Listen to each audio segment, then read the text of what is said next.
sometimes we're not really understood because most people think that we are hardcore. We're not. We're totally not hardcore. We are very soft inside. And how do you deal with that? There are many ways to deal with it. Other people, okay, I'll tell you the truth and how most people would do it. So some of us would talk about it.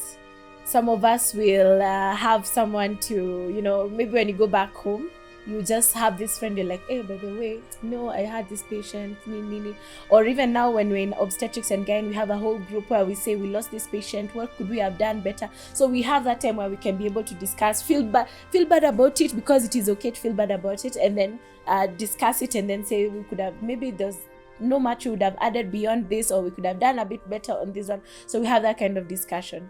Then there's the other way where you actually, if it actually affects you and your life and how you do it, sometimes you take a break.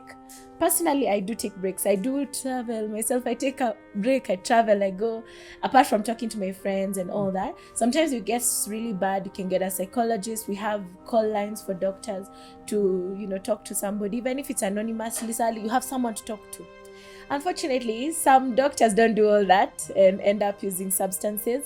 I think you all know sometimes it gets too bad. Someone gets into alcoholism, which is obviously not the best thing, because it gets worse with time, and other drugs, but we have ways to get, we have wellness groups also that help us with such things. Because there's a neighbor of ours who was actually a doctor, and after a while he was so suicidal.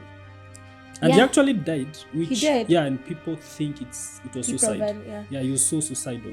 A lot of that suicide, even recently, 2 weeks ago, we had a doctor who committed suicide. It was in our groups everywhere because he couldn't get a job. And of course, being a doctor, everyone is relying on you. The whole family is waiting for you. You should be able to do things.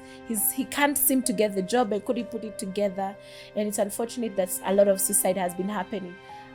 Even where I used to be, another doctor also, she was an anesthesiologist. Wale wa kulalisha patients, and with alcoholism and all that, it really got bad, and eventually she was found dead in the house. So it's a big deal. It's a big deal. So we are not hardcore.